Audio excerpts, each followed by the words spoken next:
tanto a medicina ayurvédica, a medicina indiana, que data de mais de 10 mil anos antes de Cristo, como a medicina chinesa, que também data de mais ou menos uns 5 mil anos antes de Cristo, toda doença, ela é psicossomática. Toda doença, ela tem uma natureza metafísica. Ela começa no psíquico e do psíquico ela vai atuar no corpo físico. Eventualmente, uma forma de pensamento equivocada, uma emoção mal digerida, mal encaminhada dentro do organismo psíquico,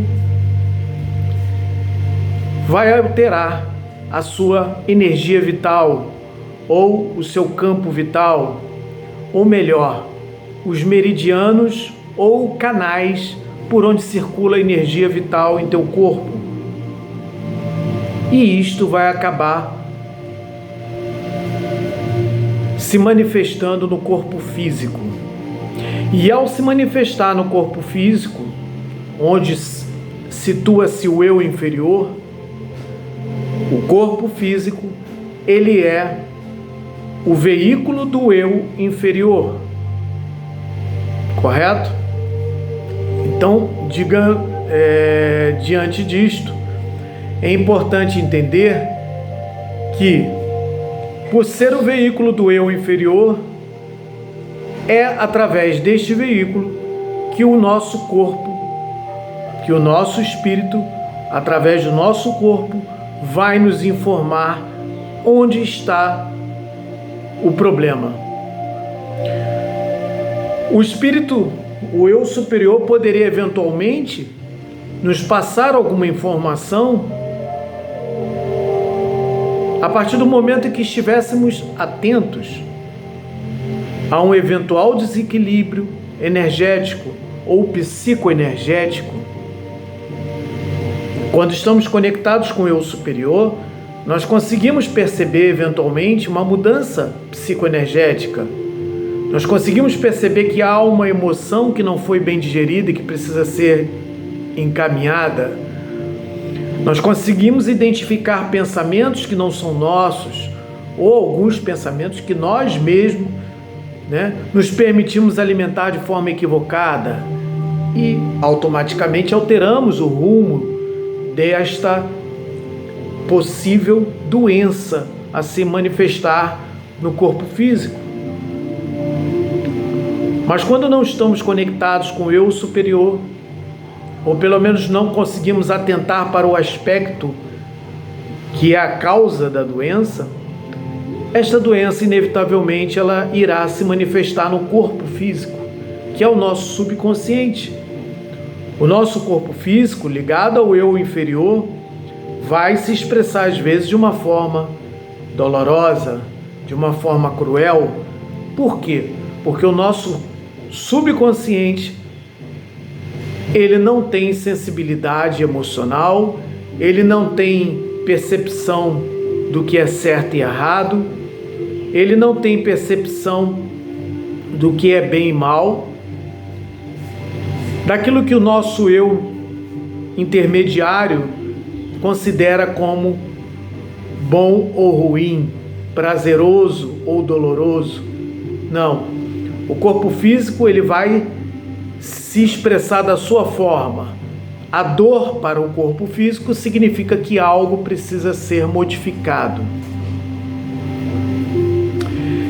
É fundamental que estejamos atentos em qual parte do corpo se manifesta a dor. Esta dor começa num processo inflamatório, porque a dor representa um processo inflamatório em alguma parte do corpo, tá certo? De uma forma aguda. Porém, esse processo inflamatório, se no seu momento agudo, em que ele vai, dói, e ele eventualmente ele volta ao seu normal. Até que chega um ponto em que este agudo se torna constante, E aí nós estamos falando das famosas inflamações crônicas ou doenças crônicas. E em qual parte do corpo essas doenças se manifestam? Isto vai revelar o caminho para encontrarmos a solução metafísica do problema. Doenças relacionadas à cabeça, dor de cabeça, enxaqueca, são microinflamações, né, na região da cabeça. Essas microinflamações podem ser aliviadas, né, com alguns medicamentos comprados em farmácia, mas não atentamos que esses medicamentos geram efeitos colaterais, na maior parte dos casos, complexos, efeitos colaterais que podem trazer verdadeiros danos aos órgãos vitais. Os medicamentos voltados para inflamatórios, anti-inflamatórios,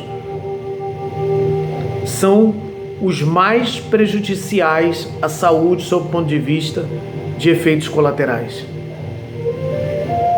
Portanto, a importância de lançarmos mãos das plantas medicinais, dos fitoterápicos.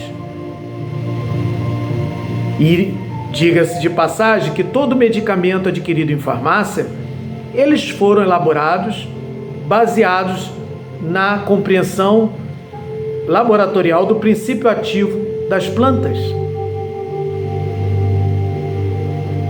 de forma que fossem sintetizados e patenteados e vendidos em laboratórios, em farmácias e drogarias. Ora, se o princípio ativo teve como causa o estudo na planta, que não tem efeitos colaterais, plantas medicinais não possuem efeitos colaterais, exceto contraindicações. O que são as contraindicações? Qual a diferença de contraindicação para efeito colateral? A contraindicação é, por exemplo, se você usa uma planta medicinal, um anti-inflamatório, por exemplo, existe um tipo de anti-inflamatório que ele tem uma eficácia fantástica. Entretanto, ele reduz a pressão arterial. Então, se a pessoa está com o corpo inflamado, uma parte do corpo inflamado, e você vai usar esse medicamento que ele reduz a pressão arterial, se ela for uma pessoa que tem problemas de pressão baixa, então, às vezes aquela planta não é indicada para esta pessoa, correto? A planta que eu vou indicar hoje não tem esse problema. Ela tem suas contraindicações, mas eu vou citar no final, ok? Fique até o final para que você entenda. Então, o que acontece? A doença, quando ela comete a cabeça, está relacionada a pensamentos repetitivos, conscientes ou inconscientes. Quase sempre, se estivermos atentos, se fizermos uma pergunta para nós mesmos, o que está ocasionando esta dor de cabeça, virá no teu pensamento a resposta. Isto é fantástico. Faça esse teste e você verá. Na mesma hora vem a resposta. O que está me causando esta dor de cabeça? Virá a resposta. Esta mesma pergunta você pode fazer para dor ou inflamação em qualquer parte do corpo. Existem as inflamações externas, as que porventura você sente no braço, nas articulações, na cabeça, no dente. E existem as inflamações internas. Essas são mais difíceis de serem diagnosticadas rapidamente. São as chamadas, inflamações das vísceras. Tá? E aí você tem que estar atento. Para isto, nós fazemos um trabalho de diagnóstico para identificar onde está esse problema. Correto? E qual é a inflamação ligada às articulações, por exemplo, do braço, das mãos, dos dedos? Quando você tem inflamação nessas regiões, está relacionado a um processo de rigidez relacionado ao trabalho braçal. né? Ah, Douglas, eu trabalho em laboratório, eu trabalho em escritório, eu trabalho pensando. Sim, mas eventualmente o corpo representa, para ele, o braço e as mãos simbolizam, né, a ferramenta do corpo ligada ao trabalho. Então você tem que procurar ver onde é que você está sendo excessivamente rígido, porque toda vez que você tem um problema inflamatório nas articulações, que acomete os ossos, os nervos, os músculos, está relacionado a processos de rigidez. Rigidez, por exemplo, nos joelhos. Eventualmente você tem problema no joelho, então você está tendo dificuldade de saber qual o caminho seguir na vida. Problema na sola dos pés.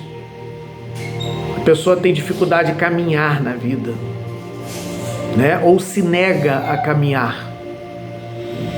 Então, cada parte do corpo onde encontra-se inflamado tem alguma expressividade. A garganta inflamada é onde ali você, né, engole e dói. Alguma coisa você está engolindo, né? Engolindo seco, como se diz, né?